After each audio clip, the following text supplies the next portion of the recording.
Looks like fans over the weekend had a really good time at Sonic Temple. They enjoyed themselves. They got to see the Foo Fighters, but there were some delays and cancellations because apparently the wind got very, very, very strong. And with that came a very dangerous situation that, looking back, we're fortunate didn't go wrong, but it could have gone much worse, as we've seen in the past.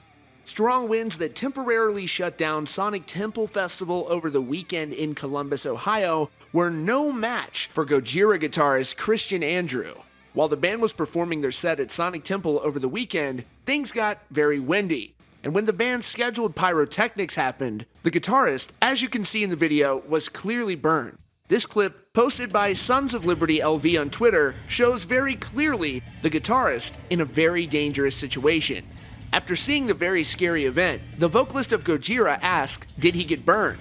Unbelievably, and thankfully, the musician was able to return to finish the set with the band. It's unclear at this point if he received medical treatment after the set.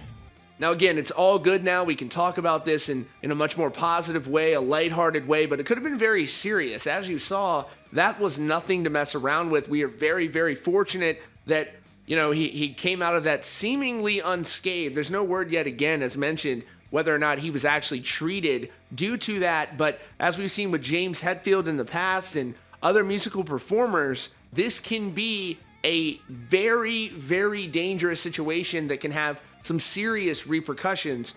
James Hetfield has made no secret about it. When he was burned very badly on stage, he wasn't sure if he was ever going to actually be able to perform guitar again. And that gives you an idea of the type of impact this can have. So maybe setting off pyro in a very windy scenario is something that needs to be looked at more careful in the future. I'm sure they're looking at that. They're a very smart band, very professional band, and we are so glad that he came out of that situation okay and was able to finish the show. What an absolute machine you've got to be able to do something like that. I know my bitch ass, if I was caught on fire, I would be out for probably 4 weeks just dealing with the fact that I was burned, and he was able to march right out there on stage. So shout out to him for being such a tough dude and persevering through all of that. Anyways, thanks so much for joining us here today on Rockfeed. Be sure to subscribe with notifications on if you're new here so you don't miss out on breaking hard rock and heavy metal news. Appreciate you guys so much, those who join us each and every day. Thanks again, and we'll see you all very soon.